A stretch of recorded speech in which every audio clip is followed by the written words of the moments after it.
Origins of Horsemen of Apocalypse. Superhumans of great power chosen by Apocalypse as his greatest followers. Genetically enhanced to be beyond what they were before, the Horsemen herald their master's terrible vision for the world.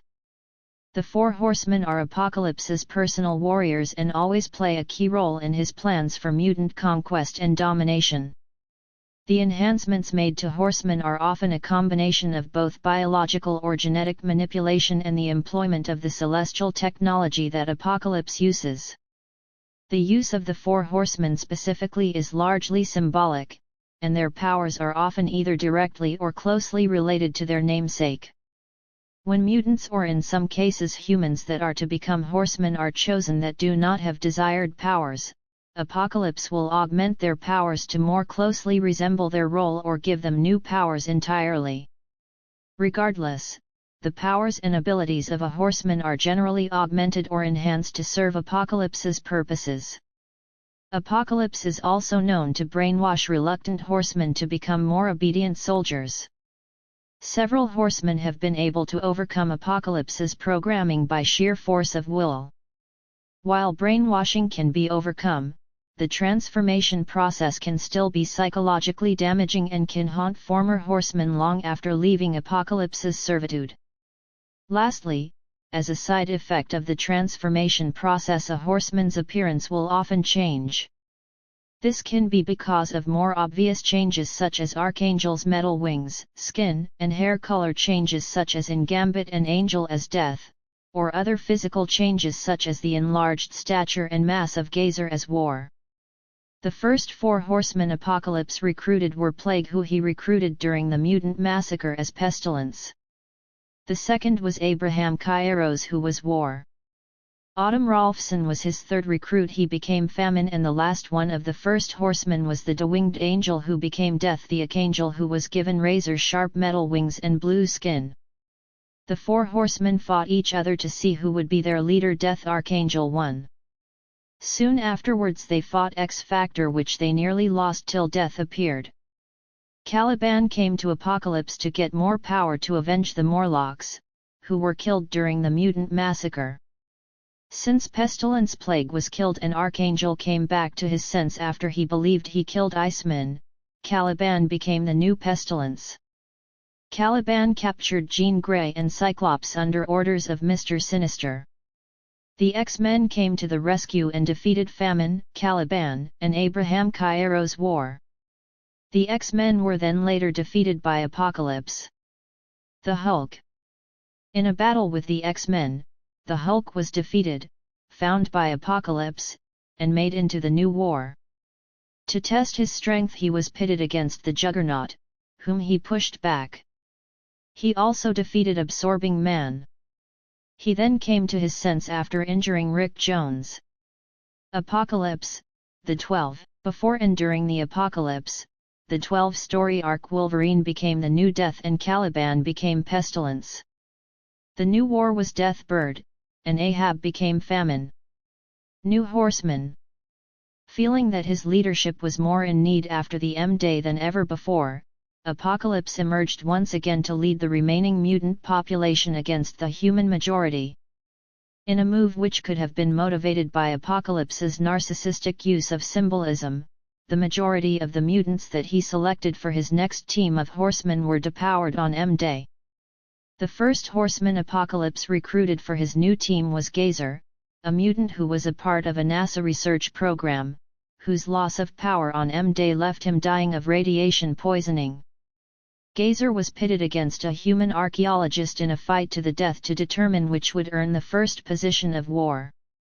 Unbeknownst to Apocalypse, Ozymandias, the scribe of Apocalypse, allowed Gazer to survive so that Gazer would owe him a life debt he planned to collect when he decided to turn on Apocalypse. The next Horseman selected was the mutant Sunfire, who had lost his legs in a fight with Lady Deathstrike. Sunfire had allowed Rogue to take the remainder of his powers in order to finish the fight and defeat Lady Deathstrike. Powerless and crippled, Sunfire was approached by Apocalypse, who offered him his legs, power, and dignity in exchange for servitude as Famine. Sunfire was brought to Apocalypse's temple, where he tried to help Gazer escape.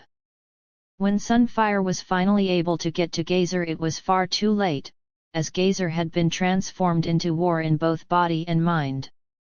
Polaris had lost her powers on M-Day, and had ventured out into the world in an attempt to discover how to become whole once more.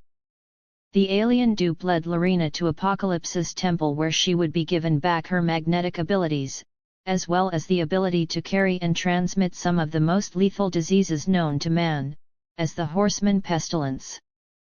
Finally, overcome by feelings of loss and self-loathing, Gambit sought out Apocalypse to volunteer himself as one of the Horsemen. He explained to Apocalypse that he almost believes he is on the mutants' side, feeling that M-Day has brought out the best of Apocalypse. He also warned Apocalypse of betrayal, stating that he would be there right at his side should the old Apocalypse show his face, waiting and watching for the X-Men. Gambit was given the ability to remotely transmute gases into poison. His skin was also turned black to reflect his new role as Death. When Ozymandias called upon Gazer to fulfill his portion of their arrangement, Gazer refused to turn on his master. Upon refusing, Ozymandias ran Gazer through with his sword right in front of Apocalypse. Gazer had also led the X-Men into Apocalypse's temple, where they found Polaris. They took her back to the X-Mansion to receive heal from her transformation. Sunfire and Gambit were seemingly able to break free from Apocalypse's control and fled together, knowing that only each other would understand what they went through. Gazer is now dead. Lorna is back with the X-Men, and has been healed from her exposure to all of the diseases she encountered as pestilence. She is adjusting to the magnetic powers that Apocalypse restored in her. Her powers are currently unwieldy and difficult to control, and seem to be technologically based now, rather than biologically. Gambit and Sunfire, looking for a new direction in their shattered lives, were approached by Mr. Sinister with the invitation to join his new incarnation of the Marauders. They accepted. Apocalypse was killed but has apparently resurrected himself by ingraining his genes in an innocent little boy. Clan Akaba is presently trying to indoctrinate him into being a carbon copy of Apocalypse. Final Horsemen. The Final Horsemen are Apocalypse's last resort team of horsemen, to be awoken only when all other approaches have failed. They consist of Decimus Furious as War, Jeb Lee as Famine, Ichisumi as Pestilence, and Sanjar Javed as Death. They were all separately assembled by Apocalypse and Ozymandias. They are revealed on Clan Akaba's moon base, protecting the reborn child Apocalypse, who Wolverine's new X-Force have come to kill. The Final Horsemen almost kill a few of the X-Force members, but are ultimately defeated when Phantom X kills the Apocalypse child. As the X-Force team return from the Age of Apocalypse universe, they find Archangel has arisen to his full potential as the new Apocalypse. With this, the Final Horsemen return as well, however, they now have a new addition to the team. Now, a young boy named Genocide has taken up a major part of the team. Using his extremely strong powers, Genocide manages to destroy an entire town populated by over 3,000 civilians. Genocide is the son of the original plague. He was hidden from Apocalypse because his mother thought he may be killed by him if he was seen as a rival. As of late, he has been Archangel's powerhouse, becoming a major threat to the entire X-Force team. This isn't just theoretical either. Genocide blasted Wolverine, removing all the flesh down to his bones. The rest of the Final Horsemen have been in action as well. Pestilence had been assigned to Psylocke's guard, but was taken out by her after being stabbed through the mouth with her own parasol. Famine, of Jeb Lee, was captured by X-Force. Deathloke tortured him for many hours while his host took control, revealing the location of Archangel to the team. Finally, Death was killed by the X-Force team. At the moment, the Final Horsemen are incapacitated, however, with Genocide still at Archangel Apocalypse's side, they are near unbeatable. Horsemen of Death. With their arrival back to the present timeline, the Apocalypse twins, Uriel and Iman, harvested both life and death seeds from Celestials using Jarnporn. With these they then reanimated Dakin, Banshee, Grim Reaper, and Sentry to become their 4 Horsemen of Death.